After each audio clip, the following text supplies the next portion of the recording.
Hello, everyone. Thanks so much for logging on to CBSDenver.com. Time for a few more minutes with our Xfinity Monday Live guest, Nick Ferguson. Always enjoy having you on. Can we go back to 12-4? You said that's your prediction for the Broncos. You said if you're going to make a prediction, be bold about it. I don't know what's bolder than bold, but that might be it. Yeah, I mean, the standard has somehow diminished since the last time I've been here. And I totally get it. 6-10, 5-11, a makeshift of offensive line carousel there, and just not knowing who was going to be the quarterback. So I get it. And then getting a guy like Joe Flacco, from the national media, they're thinking that he can't get it done.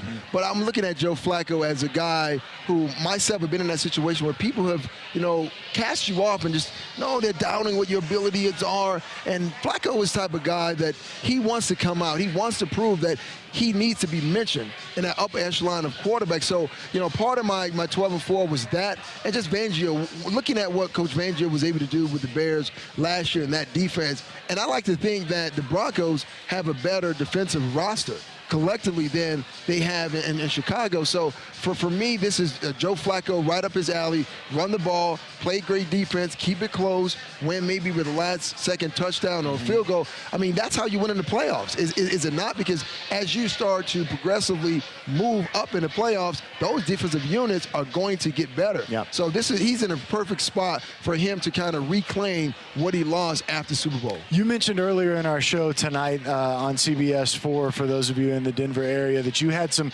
coaching internships. Now you're in media. Yeah. How did you make the decision to maybe not go the coaching route, but go the media route? Well, because I felt as though I still can, be a coach, right? And that's not necessarily the X's and O's, but just kind of coaching people through their lives and their situation and adversity. We all hit these slumps where people tell us in society what we can't do opposed to telling us what we can do. So it's the same thing outside of football as it is in football, but I still get a chance to have individual coaching.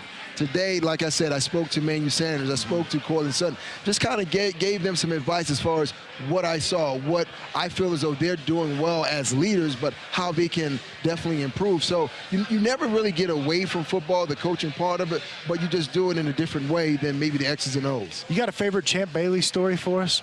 Yeah, okay, well, Champ Bailey, this is really wild because I've never come across a player that can do what I'm about to explain. So in our DB meeting rooms, Champ said, in front of me, but he would normally fall asleep, right? And you're thinking, all-pro corner, he shouldn't fall asleep because he needs to know what's going on. So our DB coach said to the right of me, but 2 seats behind me. But every time he would call on Champ, just like clockwork, Champ would wake up, answer the question, get it correctly, and then go back to sleep. Really? Yes. Talking about his skill set on the field, but that is a skill set in the media room that I've never seen any other player duplicate. Well, and that's why he's a Hall of Famer. That's why he's a Hall of Famer. I myself, I couldn't do that. I needed to pay attention to know what was going on. But that was Champ. That's awesome, man. That's awesome. Hey, I really enjoy listening to you on the radio. 104.3 The Fan for those of you here in Denver. You can also find it on the web every morning from 9 to 12. You're also really big in the community. Yes. And you had an opportunity recently to go to the Dare to Play camp, and there was a fantastic photo that we're showing right now with you and a young man named Jacob. Take me through that photo and why being involved in the community is so important for you. Well, for me, I just felt growing up in the inner city, there was a lot of community outreach programs for us to engage in. And I understand this, when you don't challenge kids and maybe outside community activities or sports, they're doing all types of things. So for me, coming back here was something I did as a player, but I wanted to get involved. I found out that Ed McCaffrey, my former teammate, was doing something. This was his 10th annual event, Dare to Care, Dare to Cheer. And with Jacob, I mean, the clock was running down. It was only 12 seconds remaining in the game. And I noticed that Jacob was trying to get involved the entire game, but he just couldn't get anything going. So they gave him a direct handoff, but he was going the wrong way. So I picked him up and I turned him in the proper direction, and then he froze because he saw all the defenders running towards him. Then I was just like looking at the clock, there's 6 seconds, and I was like, do something, Nick.